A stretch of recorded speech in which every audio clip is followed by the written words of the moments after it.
Nem lesz nehéz. El kell ismerni ezeket a fűszereket. Jöjjön közelebb. Szagolja meg őket. Ne legyen már szégyen. És akkor én megyek. Szagolja bele. Maga szerint ez micsoda. Nyugodtan fogja meg a kezébe, és akkor illatoljon bele.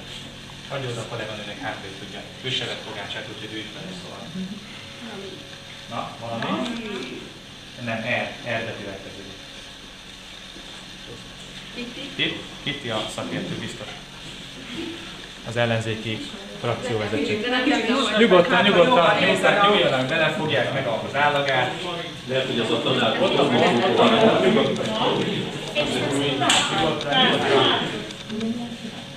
R, mint Robert. Rozmarin. Ez a rozmarin.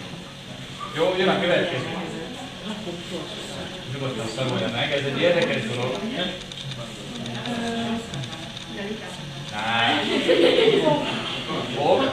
Fokhagymag granulátum, úgy van a fokhagymát, most már együtt belelek. Ezt nem szokták általában szeretni a gyerekek. Mag, annyit segítek, hogy valamilyen mag.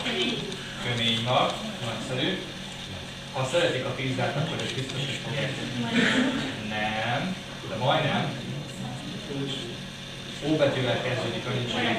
Oregano, és már csak a középső marad, de az nehéz. Az nehéz. Nem. Ez nincs. Szerecsen úgy kezdődik a szerecsen. Dió. Szerecsen dió. Jó? Kaptak akkor már enni, kaptak már inni.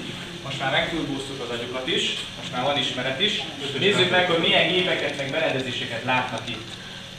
Jó, tetszenek ott látni mindenféle sütő-főző berendezést. Mikrohullám alatta van egy rendes, normális sütő. És bent a sarokban, amit nem tetszenek látni, az egy úgynevezett kombisütőpároló, az egyszerre párol és egyszerre. Ha ide érnek hozzá majd tanulni, akkor azt láthatják, hogy ha párban kell, vagy egyedül kell dolgozni, akkor nem az van, hogy mindenki egy nagy kupacban dolgozik, hanem mindenkinek van egy asztalterülete, és van hozzá egy tűzhelye. Tehát párban, vagy egyedül nagyon szépen elkülönítve tudnak dolgozni, tanár úr irányítása alatt mindent ügyesen el tudnak készíteni. Látják, hogy rendesen van felszerelésünk itt maguk mögött, tehát tudjuk mindenkinek lábas, tudjuk mindenkinek alapanak. Jöjjenek egy kicsit elrébb, mert mutatnék önöknek egy-két érdekes berendezést, ami viszont nincs minden gyakorlati helyen.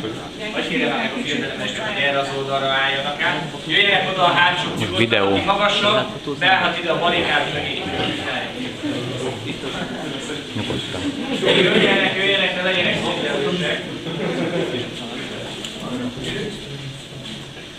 Kezdeném ezzel a berendezéssel, ez egy nagyon érdekes és egyben nagyon drága berendezés, nem mindenhol található, nem minden gyakorlati helyen található, illetve oktatóintézményben található ilyen készülék. Ennek a készüléknek az a lényege, hogy felolvasztás nélkül a fagyasztott termékeket nagyon gyorsan ki tudjuk adni. Hogyha önök már próbáltak meg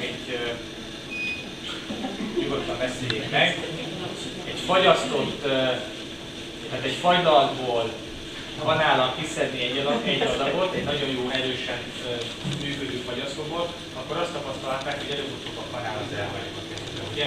Mert nem tudnak belőle kiszedni egy adagot. Ebben van mondjuk 10 adagnyi fagylalt. Ebből egy adagot kérnek a szakástól, hogy egy eszes adjon már 2 fagylalt.